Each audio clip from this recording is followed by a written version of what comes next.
kind of rip right through these slides, but I really wanted to start with the big takeaway, and that is that you just have to read these rules changes. There are so many changes, and as always, the devil's in the details. So if you haven't taken an opportunity to read the rules, please do so. I think you will find the answers to most of your questions there. People have said, well, where do I find the rules? Well, if you don't have a new rule book, which the new 2015 rule books do contain rules changes, I tend to try to focus people's attention on what you can see from the court of iowacourts.gov. If you scroll to this place on the Expedited Civil Actions and you click on that, you can see the following. You can see the two orders relating to the adoption of the rules. If you click here, you can see the actual Expedited Civil Actions rule. The forms are there for you to download and to review as well. If you want to look at the discovery amendments, you go back to that first page and click on discovery amendments, and you'll get to this page, and you can pull those down as well. I believe Christy has already provided to everyone who has signed up for the webinar today copies of some, but not all, of these items. You have some of those with you, whether or not you've downloaded anything as well. First things first, the effective date is awfully important since we are now into January of 2015. There's two ways of looking at the effective date issue. This slide gives you one, and that is to say that all of the amendments are effective January 1 with these exceptions. Those are big exceptions, by the way. For example, the Expedited Civil Actions rule applies only to cases that are filed after January 1, 2015, with one exception that we'll discuss. All of the initial disclosures and expert witness disclosures under 1.500 is an exception. Those rules, excuse me, don't apply to pending cases. They apply only to new cases as of 1/1/15. The timing provision in 1505 sub 1, discovery conference, expert discovery, and the civil trial setting conference rule, all of those apply only to new cases filed on or after 1/1/2015. Some clarifications I've learned the hard way from doing these presentations that this is necessary. The committee proposed and the Iowa Supreme Court approved two different sets of rules changes. One of them is the ECA, which is the Expedited Civil Actions rule, and also substantial amendments to the discovery rules. The discovery rule amendments apply to all civil actions, not just the ECA cases. Some people got the wrong idea on that. By the same token, when you are dealing with an ECA case, all discovery rules apply to the ECA cases except where the ECA rule provides otherwise. Now let's talk about expedited civil actions. Expedited civil actions are basically for money damage cases only. It's the only relief you can seek in an ECA. If you want more relief than just money, you have to stay out of ECA. ECA claims are $75,000 or less.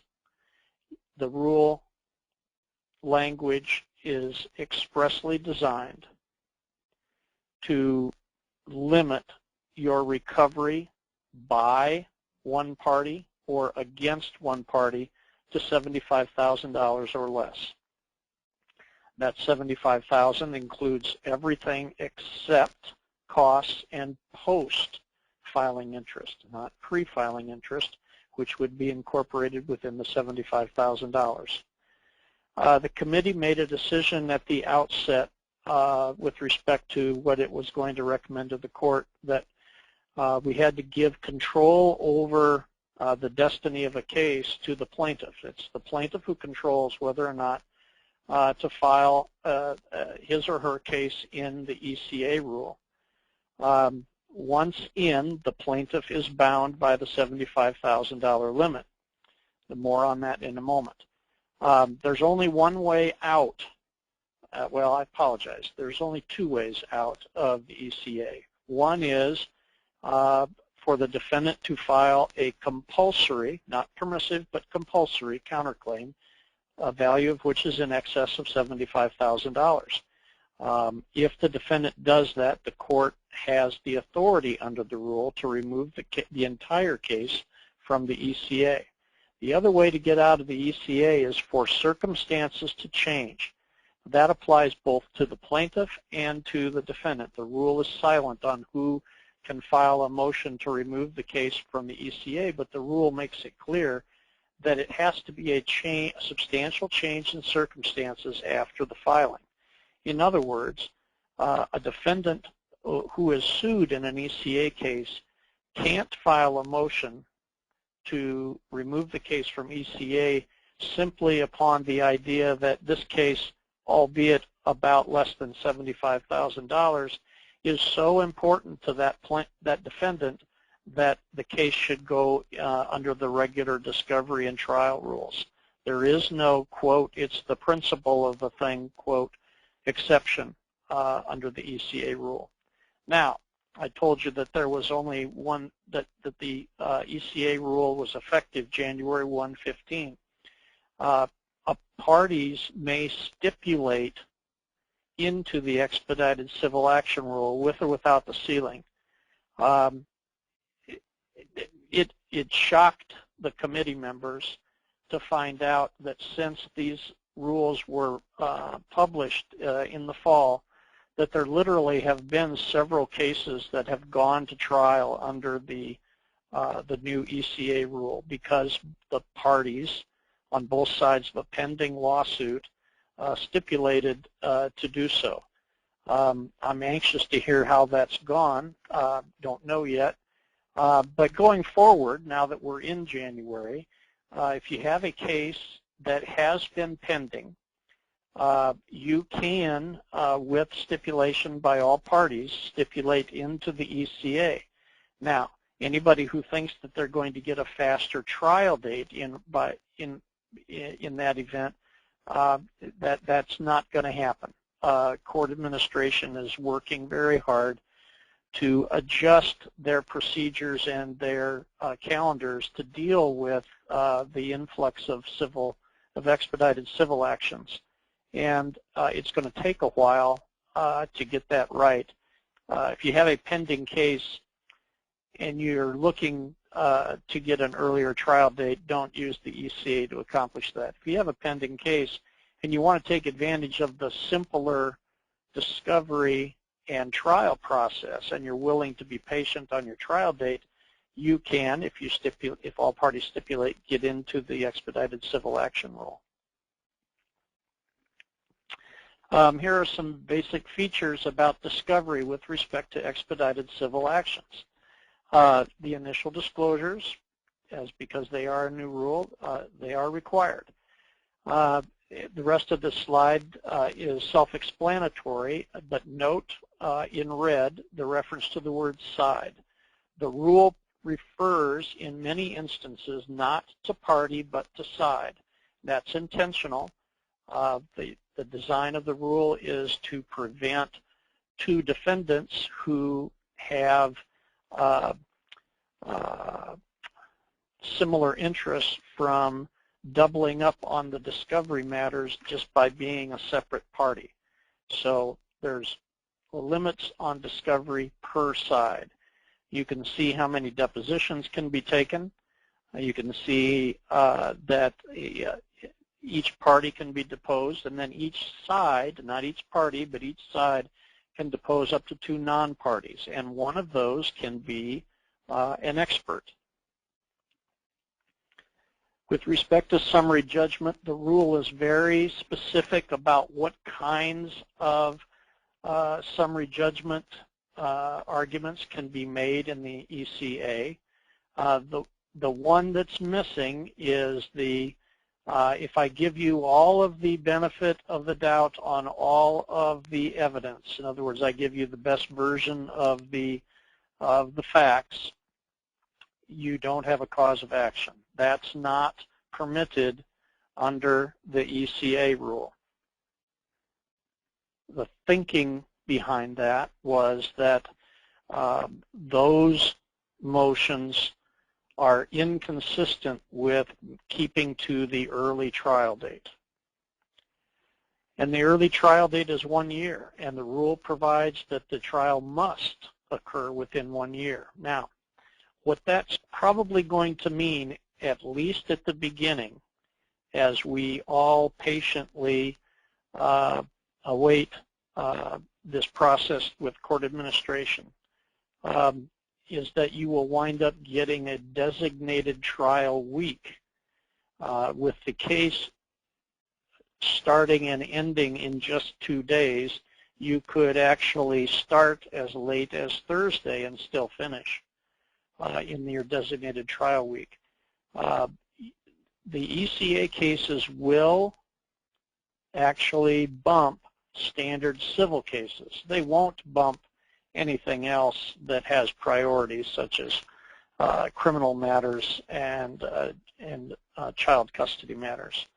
The jury is smaller. The timeline for less than unanimity in the jury deliberations is less. Please note the reference to joint jury instructions. What you're used to is each side giving the court their own set of jury instructions. The whole point of one joint set is to help the court get ready for a fast trial. Now, that doesn't mean that anybody has to waive their arguments about what the instructions should say. It's the party's obligation under the ECA rule to submit one set of joint jury instructions. That document can contain all of the alternate versions of, for example, instruction 13 that the parties can't agree upon, but it has to be in one document. As I indicated, the trial has to be completed in 2 days. If you're familiar with a chess clock, you're basically going to have 6 hours on each side in order to prevail at trial in 2 days. The committee spent a lot of time talking about whether or not to divide up that 6 hours for you by saying how much time there should be for jury selection. But we felt like that would be micromanaging the trial process and trying to fit everyone's case into one set of time rules.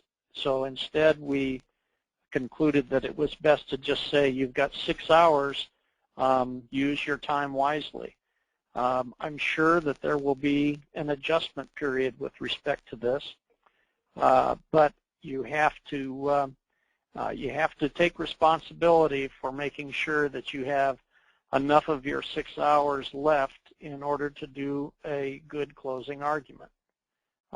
Keep in mind that in busy counties, the judge that is presiding over your trial, if it starts on Wednesday, will have a full docket of matters assigned to him or her for Friday. It's not like you're going to be able to go into Friday because you didn't do a good job of apportioning your 6 hours.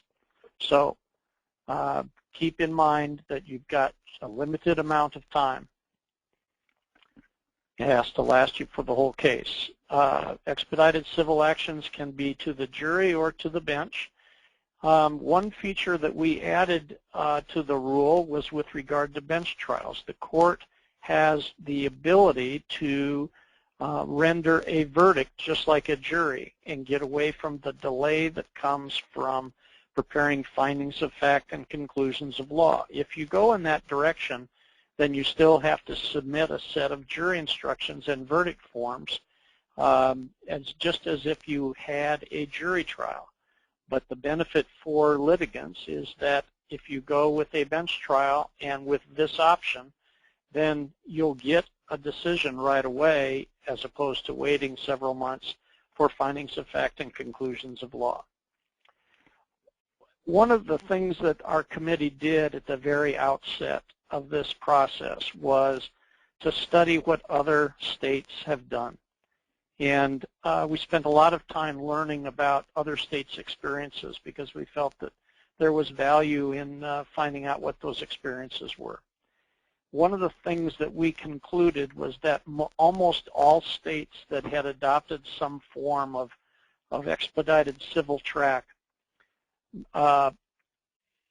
basically eliminated juries or eliminated the standard traditional appellate route or imposed a wide variety of ADR. Our committee felt strongly that all of those were a mistake, and we were committed to finding a way to put together an expedited civil action rule that preserved the right to jury trial, that preserved the right to go to trial without having to jump through ADR hoops. And at the end of the day, whoever was disappointed with the result would have the right to go to a regular appeal. That's the system that we proposed, and that's the system that the Supreme Court approved and has published. And so either by order or local rule, you cannot be forced into any kind of ADR in the expedited civil action. Frankly, it's a matter of practicality. If you're going to have a jury trial at the end, although slightly different in form, and you want to get it done in a year, and you have to get all your discovery and trial prep done, you don't have time for the additional process of an ADR process. Special evidentiary rules with respect to expedited civil actions. There's a rule with respect to business records. If you give notice at least 90 days in advance of trial, the court may overrule objections based on authenticity and hearsay with respect to the admission of that document without testimony or certification from a custodian or other qualified witness.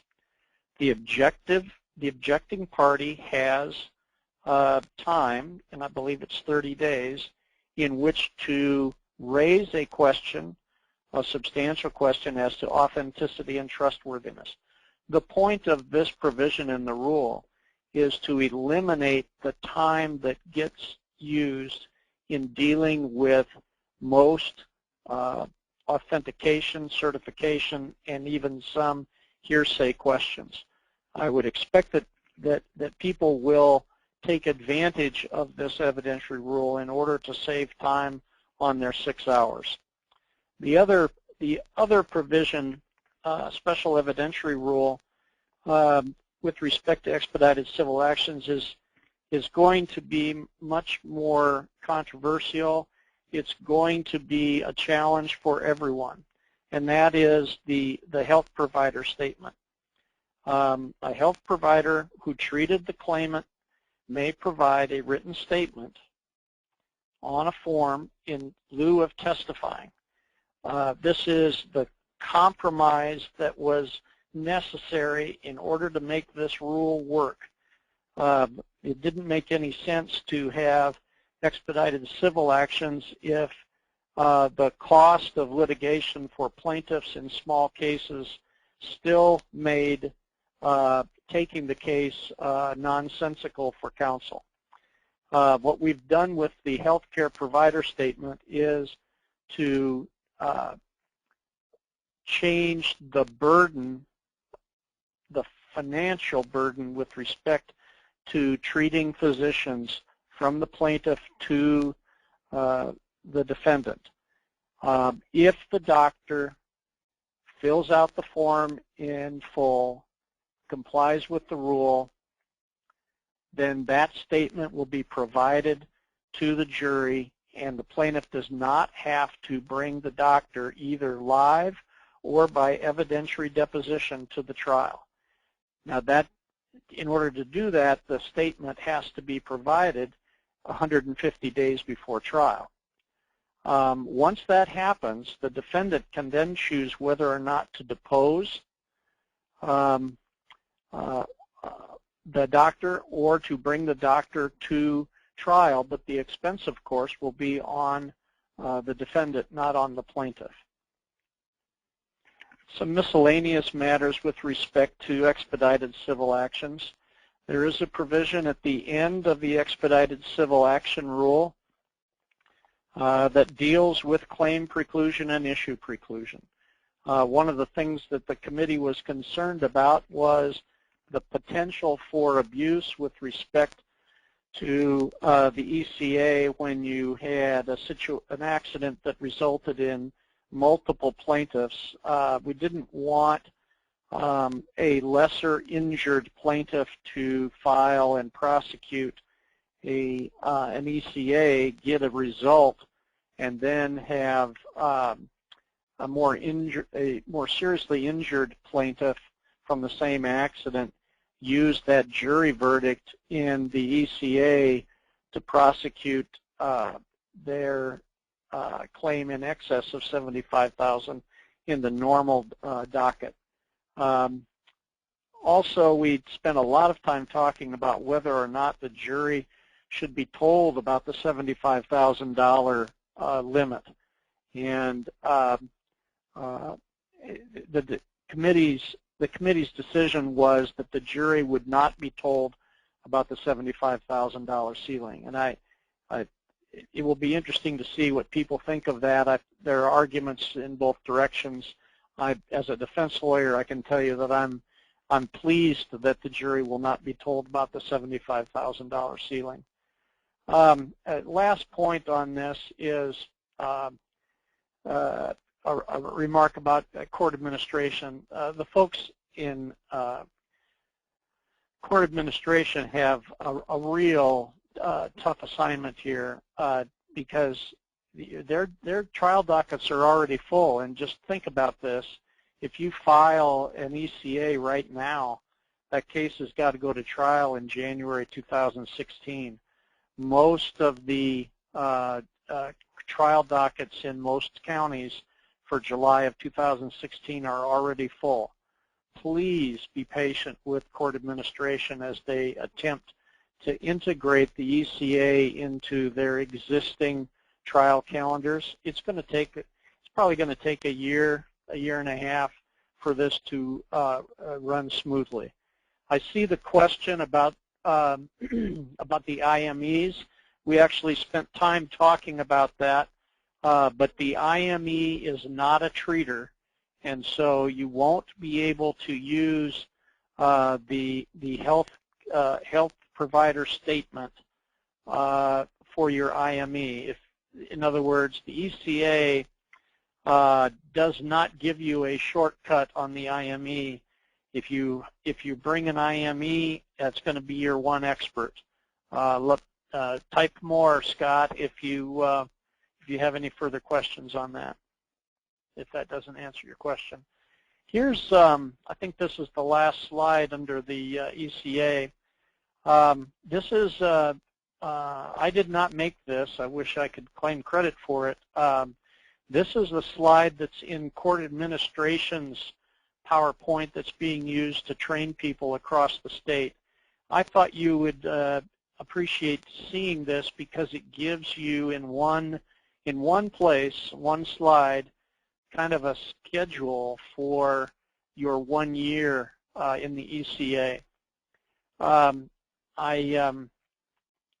going to provide to Christy the PowerPoint when the presentation's over, so that you can all get a copy of this. I'm going to move on now to the discovery rule amendments. If you haven't typed up your question about ECA, don't hesitate to still do it. I'll be watching for those, and I'm happy to go back and answer any questions that you have with respect to ECA as well as the discovery rule amendments. Again, just the same reminder, these amendments apply to all civil actions, not just the ECA. And really the big picture about these discovery rule amendments is that they constitute a very clear move towards the federal system with respect to disclosures, rather than the more traditional use of written discovery. There are some tweaks, and in order to save time, I'm going to focus on those tweaks if I can. The first thing we're going to talk about is the discovery conference, and the thing that you need to keep in mind is the fact that the first slide you're seeing under discovery has nothing to do with interrogatories, has nothing to do with requests for production or requests for admissions, and it certainly doesn't have anything to do with depositions. And that's because under the new system, which is effective for all cases filed on or after January 1 of 2015, you can't conduct that traditional discovery until you go through the discovery conference and the initial disclosure process.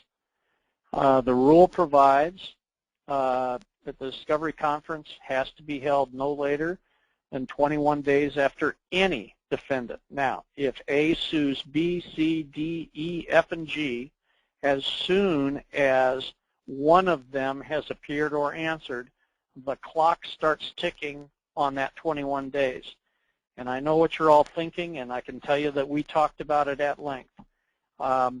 If you wind up representing G, defendant G, and you get served 90 days after the lawsuit is filed, you're going to miss the discovery conference.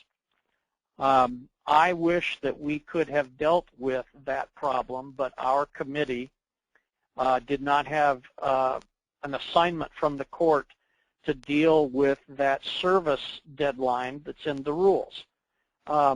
There's going to be some tension between this 21-day discovery conference and the rule that gives you 90 days to serve defendants.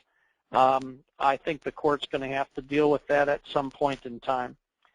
But we concluded that if part of our goal, part of our marching order was to make litigation more efficient, we could not wait on the discovery conference to have it be 21 days after all defendants have answered or appeared. There is provision for a late arriving defendant to file a motion seeking a pretrial conference in order to deal with objections that they have to the results of the discovery conference. But that said, once somebody has answered or appeared, the plaintiff is responsible for getting the discovery conference set up within 21 days.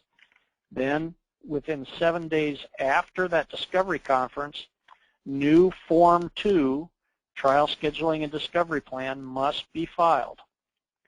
Note that you can't put off your obligations to participate in the discovery conference or to conduct disclosures by filing some pre-answer motion. Now, one of the things that we did was to come up with a list of proceedings that would be exempt from the requirement of initial disclosures. I'm not going to read this list. A quick review of it will show you that virtually all of these exceptions make sense to you. and it's right in the rules, so all you have to do is read it. Here's a list of the things that need to be discussed at the Discovery Conference. And I need to share with you the anecdotal evidence that the committee had. I probably should have said this much earlier, but the committee was composed not only of private practice lawyers on both sides of the V, but district court judges, 2 law school professors, and even representatives from outside the practice of law. The court made it clear that they wanted us to focus on efficiencies, and the district court judges who were part of the committee made it clear unanimously that early conversation among parties and counsel about the specific case can lead to efficiencies and better operations with respect to the resolution of that case. And so the rule literally requires you to discuss these items at the Discovery Conference. The Discovery Plan has to consider these items in order to comply with the rule. In other words, you have to talk about ESI. You have to talk about what the issues exist in your case with respect to privilege or trial preparation protections. If there's a dispute, you can seek a pretrial conference to resolve those disputes. But the net result of your Discovery Conference is the preparation of the scheduling and discovery plan that have to be filed with the court. And I thought that it would be helpful to see this comment. The point that the court is making here is that it wants parties and counsel to confer early and cooperate in framing a discovery plan so that the case can proceed in an orderly fashion. Now let's go on to initial disclosures. If you have not practiced in federal court, well, brace yourself, because this will be new for you. If you have practiced in federal court and are familiar with initial disclosures, this will look very familiar. I'm going to focus on the changes between the federal system and the rule that is now in effect for cases that have been filed on or after January 1, 2015. Note for everyone, because I get this from a lot of people, disclosures are not the same as the standard identify all the people who have knowledge. Disclosures relate to what you as a party are going to use, both with respect to witnesses and documents, to support your claims or defenses. It's the limit. It is what is your case. You're required to disclose what your case is about with respect to witnesses and documents. Unlike the federal system, the new state rule opts to require production of the actual documents as opposed to just disclosing identity and location, because we concluded that for most cases the number of documents in typical state court civil cases are not so voluminous that we can't get them produced at the beginning.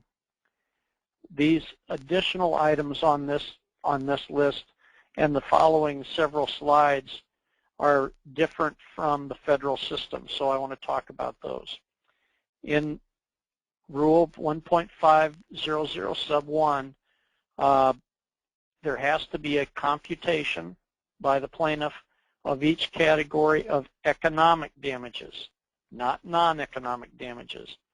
The Gordon v. Noel interrogatory about itemizing and damages, etc., still exists, This doesn't change that, but at the initial disclosure stage, you have to provide computation of economic damages.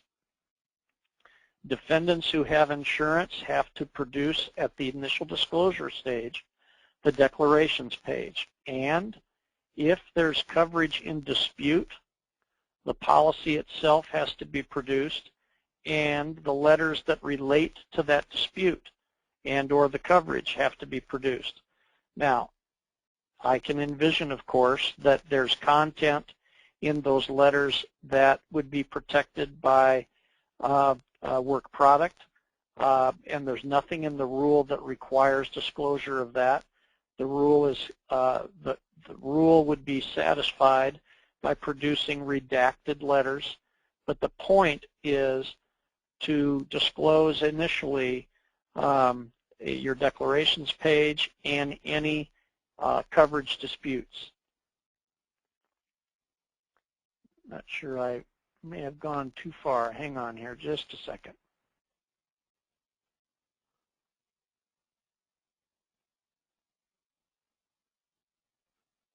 Okay. For personal injury cases, and the rule provides that that includes emotional distress claims, this is the additional list of items that must be generated during the initial disclosure stage. As you can see, it's the kind of stuff that generally gets produced pursuant to standard and traditional discovery. But here, under the new rule, you don't have to ask for this in order to get it. And if you're plaintiff, you don't have the right to wait to be asked. This is part of the process at the beginning of your lawsuit. You have to produce these things.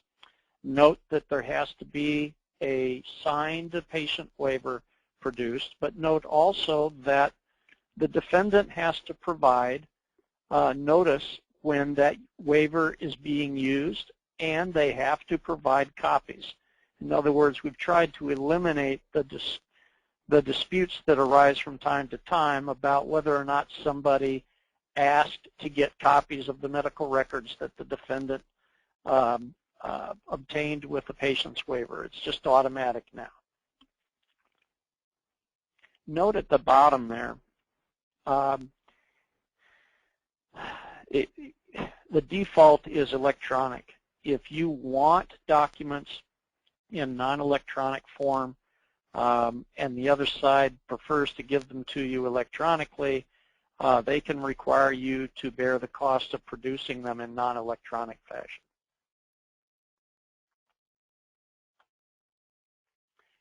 If your case involves lost time or diminished earning capacity, here are the additional items that are relevant to your claim for purposes of initial disclosures. The same signed authorization provisions are present. Keep in mind that these 5-year limitations on the first 2 items at the top of this slide, that's just for disclosures. The fact that it's 5 years under the disclosures does not mean that the defendant cannot seek returns or employers older than 5 years in their standard discovery requests. This is just a limitation on what you have to produce in the initial disclosures. Finally, with respect to domestic relations cases, we came up with a list as well of items that have to be produced in the initial disclosures. I think these are all self-explanatory. If anybody has a question, let me know. Now, initial disclosures are due within 14 days after that 21-day discovery conference. So in other words, we're just over a month now from the date of the first answer or appearance. That 14 days can be shifted, excuse me, by either stipulation or court order, or by an objection in the discovery plan that initial disclosures are not appropriate. Just a second, please. Sorry about my voice. It's been a long week. Here's a provision for what happens to that late arriving defendant G. Remember him or her? If you're joined after the discovery conference or if you're served after the discovery conference, here you are, you get 30 days after that date in order to comply with the initial disclosures. So a practice point for you is that when you are a late arriving defendant, it is imperative that you get up to speed on the discovery conference and the plan and scheduling conference filing that has occurred so that you can decide whether or not you have any objections, because if you don't, your 30-day clock is ticking. If you've got problems with what was done without your participation, you need to move quickly for a pretrial conference to discuss those with the court and counsel. Now let's move on to expert disclosures. I need to check my time. We're running out quickly. It should be clear, but when you disclose on experts, you can't just disclose the name. You have to disclose the report, and the report has to contain all of these items. And it's right in the rules, so I'm not going to read those to you. For experts that are not required to provide a report, in other words, non-retained experts, the party that's going to call that witness has to comply with these two requirements. Now, the timing in almost all cases will be covered by that scheduling order that is developed during the discovery conference. But the defaults are here on this slide. Okay, now we're done with initial disclosures, and now we're going to talk about standard methods of discovery. Note, however, that there's new emphasis on aspirational goals for discovery. There's reference in the aspirational goals to expense and speed, and I can assure you that that's on purpose. The court is very serious about dealing with both expense and speed. And you're going to see an effort by the court to enforce that. Let's go straight to resolving disputes. This language has changed. If you're going to file a motion, you have to certify that you've made a good faith effort to resolve it. You have to show that you have spoken with the other side or tried to do so. The certification has to identify date and time. And telephone is acceptable, but email and letter are not acceptable. The language personally speak is in the rule. It's on purpose. It's the result of the anecdotal observations of the district court judges on the committee, that we need to require lawyers to actually talk about the disputes before motions are filed. The scope of discovery has a really big change in it, and that's what I would call proportionality. The standard language under the scope of discovery rule has been amended to provide for proportionality with respect to discovery. In other words, the rule requires you to balance the burden and expense of responding to discovery against the likely benefit, considering these 5 factors. In other words, if it's a small case and it's not a complicated case, the discovery, the scope of discovery should reflect that. The methods of discovery, witnesses, the rule is clear now that you can ask who the witnesses are, and you're not entitled to simply say, I'll tell you who the witnesses are 30 days before trial. I'm looking at a question here.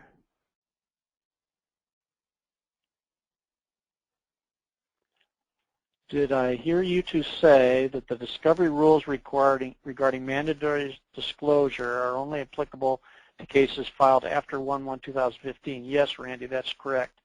All of the disclosure rules, which is what we've been spending time on until we move to discovery, all of those disclosure rules, both the initial disclosures and the expert disclosures, are all applicable only to cases filed on or after 1/1/2015.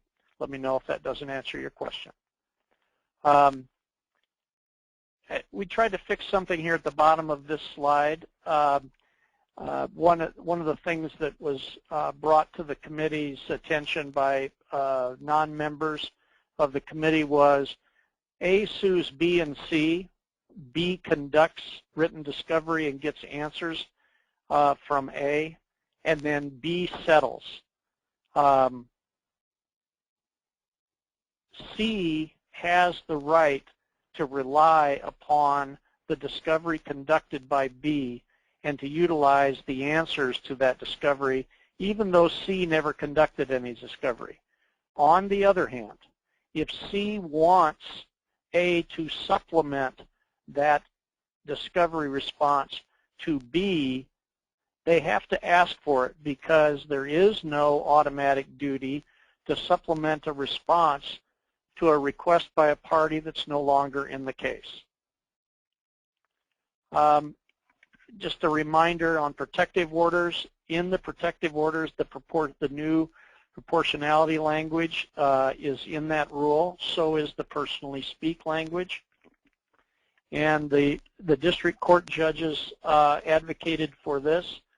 And now the rule under protective orders gives the court the opportunity to, among all the other remedies available, allocate expenses. In other words, distribute the pain as opposed to siding with just one. Discovery of experts. The disclosure has to happen first. You cannot take a deposition of an expert until after the expert's report has been produced. But if you want to take the deposition of an expert and that expert's deadline has passed with just the name being disclosed and not the report, you now have more ammunition to go to the court with to get the expert excluded, because you can't take that deposition without the report and your clock is ticking. We followed the relatively recent development in the federal rules by providing under the new rule that drafts of expert reports are not discoverable. I don't know if you have followed that debate over the last, I think it's 4 years in the federal system, but the federal system decided to eliminate the battle within the war with respect to expert witness draft reports. Now, under the state rule, the only things that you can talk to an expert about with respect to their communications with hiring counsel are matters relating to compensation, matters relating to facts and data provided, and communications relating to assumptions that the expert's been asked to make. All supplementation with respect to experts has to be accomplished no matter what, more than 30 days before trial. I thought that it would be helpful just to show you how the expert testimony at trial rule has been changed by the new rule. Note that the essence of the rule has not changed. It still provides that the expert's direct testimony may not be inconsistent with or go beyond the fair scope of the expert's previous disclosures. That part of the language has not changed. But Note what has been added. It's disclosures, it's deposition testimony, as opposed to answer to interrogatory. It has, and the disclosures include that report. All right, interrogatories must be provided in electronic format. Objections must be specific and signed by counsel. Now, we tried to fix something both with discovery and with request for production, and that is, what happens when you get an interrogatory or request for production, and part of it is fine, but part of it is objectionable. The court wanted to make clear that if you answer subject to an objection, you're not waiving the objection. And also, we wanted to make clear that if you're going to object, but then you're going to answer parts of the interrogatory, you need to say what part of it you are not answering, so that the other side knows whether there's something worth fighting about. The new rule provides that, well, it basically creates the opportunity for the bar and the court to generate pattern interrogatories, and if we do, and you use pattern interrogatories, you can exceed the 30 limit. If you're just using your own, then discrete subparts count. Here's the request for production slide. It's kind of the same thing that I just talked about.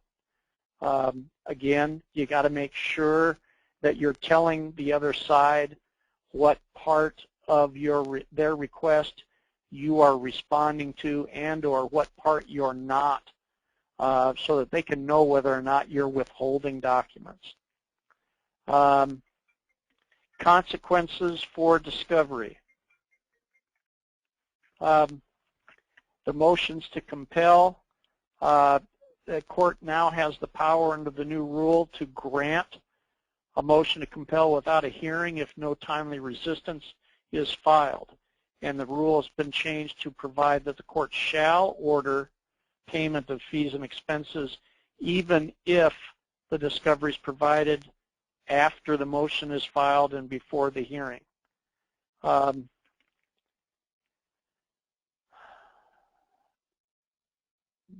Here's a list of consequences that arise out of failure to comply with the initial disclosures, with the expert disclosures, or pretrial disclosures. Clearly, you don't want any of these things to happen to you. Depositions. We made a couple of changes in objections and instructions, and the court adopted this. Everybody's heard about the cases in federal court that have resulted in sanctions for lawyers who have gone beyond stating their objections. This rule adoption seems to be going in that direction. You have to state your objection, but you have to state it without argument and without suggestion. The rule now provides clearly that you can instruct not to answer only on 3 grounds. One is to preserve privilege. One is to enforce an existing protection that's already been ordered, or to present a motion under 1.708 sub 2. The last one is problematic. You have to deal with, that's a jumping off moment. If you're representing a party or a witness at a deposition and you believe that the questions are so bad that instruction not to answer is appropriate, you can do that, but only in order to adjourn the deposition, in order to present a motion under 1708 to protect the witness from those questions. So don't instruct to answer for the 3rd reason unless you're willing to actually file the motion. I see a question. If you're dealing with a pro se defendant, how does providing electronic word processing format work from a practical standpoint? Darn good questions, Chris.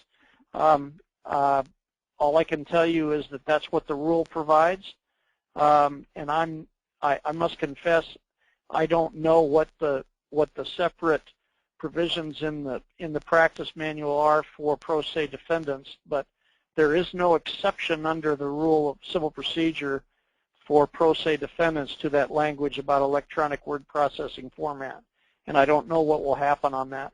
But it's a good question, and I'm gonna bring that one up to the committee and see what we come up with. Thanks, Chris. I think this is the last slide, and it better be because I'm out of time. This is the changes that are made to the civil trial setting conference.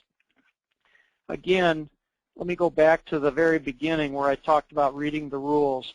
If you've got the new West book, you'll see the new rules right in there, but the problem with that is that you'll see the current version, especially with these discovery changes. What you won't see is a red line. On the other hand, if you go back to iowacourts.gov and you go online and you pull down the discovery rule amendments, you will get a red line document, and that will show you exactly where the amendments have occurred. I think that's a priceless document for you to have if you want to get caught up with this process. I think that's pretty much all I've got for you. I'm willing to stay as long as Christy will let me.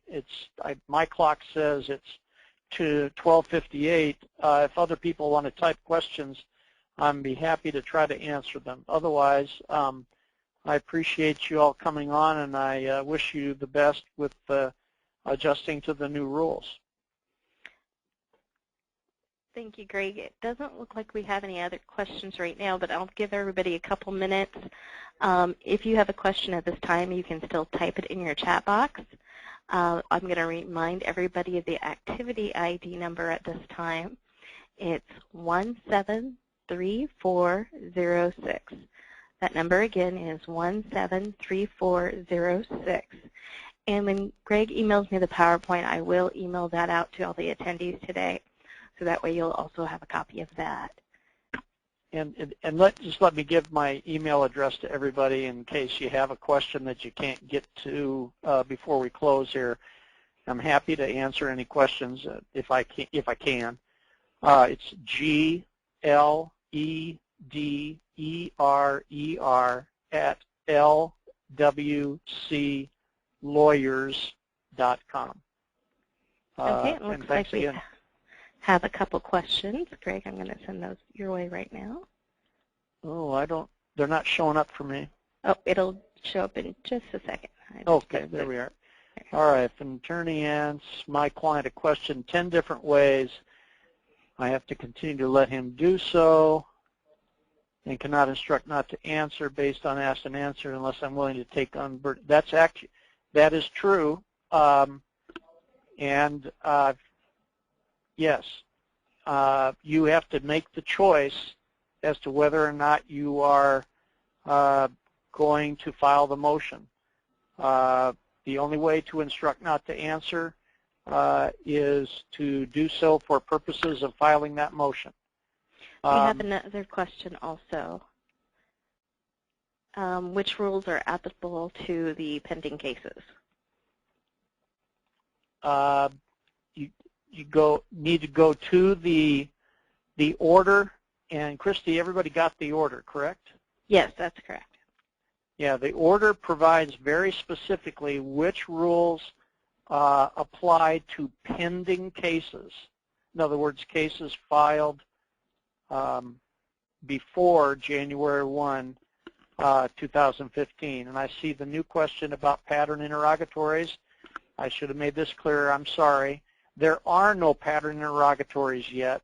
The rule has been promulgated with the expectation that the court and/or the bar will create pattern interrogatories, and then when you use them, you're not bound by the 30. but they don't exist yet.